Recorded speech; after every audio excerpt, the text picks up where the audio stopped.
what causes the panic that we've seen in the last couple of weeks as the Eurozone bond crisis unfolds. Okay, so clearinghouses basically fit in here. Now, if you are a broker, for example, and you have a lot of clients wanting to buy shares. So imagine you've got lots of retail clients all wanting to buy a similar share, you've got institutional clients giving you buy orders. What you might do as a broker is group them together, it's called aggregation. So you've got a nice juicy big order, because you don't want to pay, as a broker, commissions to the stock market too often. So you get a big juicy buy order, aggregate lots of small ones together, and then you go shopping. You think, right, I need to fill this order, where am I going to go? And the place you go normally to do a big deal as, if you like, a professional or stockbroker is the London Stock Exchange. You don't have to, there are other exchanges, but that would be a good place to start shopping. And the point about stock exchanges is that when it comes to doing a deal, to buy or sell shares, that's where you would typically go. So stock exchanges are associated with deals being done. And for anyone who's not sure about the role of an exchange, I do have a separate video explaining what is a stock exchange. So that could be useful background to this one. I'm going to keep it fairly short for this particular video. Okay? And for anyone who wants the wider context still, there is an introduction to financial markets available in my series as well. Okay, so a stock exchange is a place where people deal, and the stock exchange might employ people to shout at each other and wear colourful shirts, like in New York, might ring bells, or it might be silent and electronic, like it is in London, but the job is the same. Basically, the stock exchange is matching buy and sell orders and trying to get deals matched at the best possible prices. Buyers trying to buy as low as possible, sellers obviously trying to sell as high as possible, and the stock exchange bringing them together in a big marketplace. Okay, so that's not today's video, that's not a clearinghouse. So what is a clearinghouse? Well, here's a problem. Now, anyone who's bought a property will know about this problem. You go out and look at a property, you agree a price with the seller, and then it can take months to get your hands on front door keys. Okay, so the gap between doing the deal and owning the property can be months. Well, in the stock market, you'll be glad to know it's not months, but it is a few days, and they're trying to close the gap over time. So normally it takes 3 working days between agreeing a price, if you're the buyer, and paying for the shares. Okay, and that creates a risk, and the risk is that it all goes wrong. All right, what if a buyer doesn't pay up? What if a seller doesn't deliver shares? Well, somebody suffers. So enter the clearinghouse, which suggests there is a role called clearing, and it's done, not surprisingly, by a clearinghouse. Now, there's a lot of names here. These are not household names, to be honest. London Clearinghouse ClearNet is a good example. That's 2 that got together and merged. All right, but not the sort of thing that you see in the press every day, but nonetheless a vital role, because they provide a guarantee.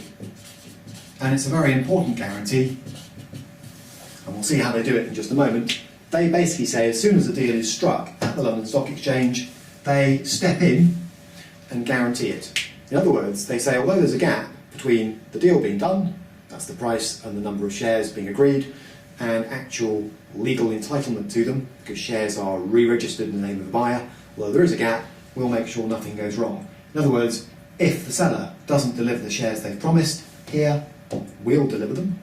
If the buyer doesn't hand over the cash on the right day, we will. Well, that's quite a big promise to make. It's an important one. It boosts the number of deals that get done, because without that guarantee, people might not trust the stock exchange, or they might not be prepared to do anonymous deals at the London Stock Exchange. So that guarantee is quite important, because it enables people to trade facelessly without revealing who they are at the stock exchange. It's quite attractive. And also it encourages people to come to the stock exchange. Now, before we talk about that in a bit more detail, and that's today's video, there is a third role, which I'm not going to talk about much in this video, called settlement.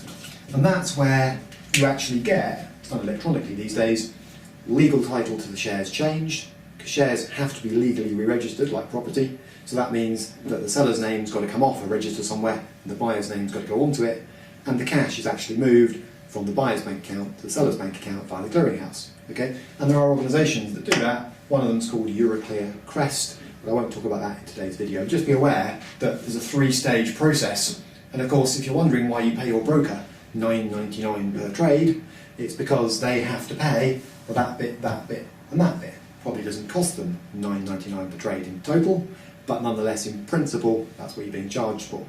And here's the point: when do you, as a retail investor, ever see these organisations? The answer is you don't, because you just ring your broker and say, buy me 1,000 Tesco shares.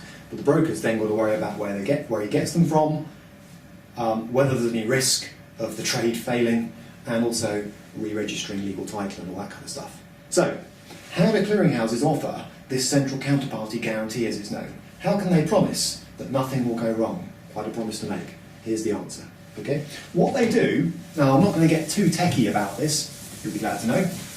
What they do is they step in between the buyer and the seller and take over the entire contract. So imagine, normally, you'd expect, if I was buying 1,000 shares from you this morning, you'd expect it to be a simple contract whereby I pay you cash at some point, you deliver shares, and everybody's happy. Okay? What we're saying is, the way the markets organise things is, yeah, that is going to happen eventually, but basically what the markets do is they say, well, the deal at the London Stock Exchange needs to be guaranteed by somebody. So London Clearinghouse, let's use that as an example, LCH, London Clearinghouse, ClearNet, to give it its full name, breaks the contract the moment the terms are agreed at the exchange, and it becomes the seller to every buyer. This is what they mean by a central counterparty, and the buyer to every seller. So for lawyers out there, that's a process. Breaking a contract like that is known as novation. Not going to worry about that too much, but basically they step in to create two contracts where there was one. They literally divide it in two. So now what they're saying is, actually, you're dealing with us now. So the seller will be delivering shares to London Clearinghouse, all right, and negotiating with them if it doesn't work out, or being sued by them if it doesn't work out, or whatever. Over here, the buyer has a deal with London Clearinghouse, all right. They no longer care who that person is. They'll never see that person, never meet that person. They may not even know their name, all right, because they know the deal has been taken over automatically by LCH, and if something goes wrong, the contract with LCH. So, quite a promise they're making here. This whoever these people are, and they're set up by the city for the city, okay, whoever they are, that's quite a big promise to make. When you think of the millions of shares that are transacted every day, and they're stepping in and guaranteeing both sides of every single contract. How do they do that? Well, here's the answer. There's something called margin. And I will be taking this on in another video. It doesn't just apply to share transactions, it applies to bonds, derivatives, all kinds of other stuff. But here's the principle. What they do is they say, in order to provide the guarantee, okay, to both sides of the contract, both parties to the contract, we need a deposit. The moment you strike a deal at the London Stock Exchange, okay, to buy or sell shares, we want a deposit. Now the deposit is not the full value of the contract. Okay, we're not that suspicious that people won't deliver or honour their promises. We want a proportion of the value of the trade on deposit with us until the whole thing's wrapped up in 3 working days' time. And then both of you can have your deposits back, plus a bit of interest. All right? So they take a deposit. Now the amount varies, and I'll get into that in another video, but let's call it 10 to 15% of the value of the contract, say for 1,000 Tesco shares, has to be put up front on deposit in an account held and organised by London Clearinghouse.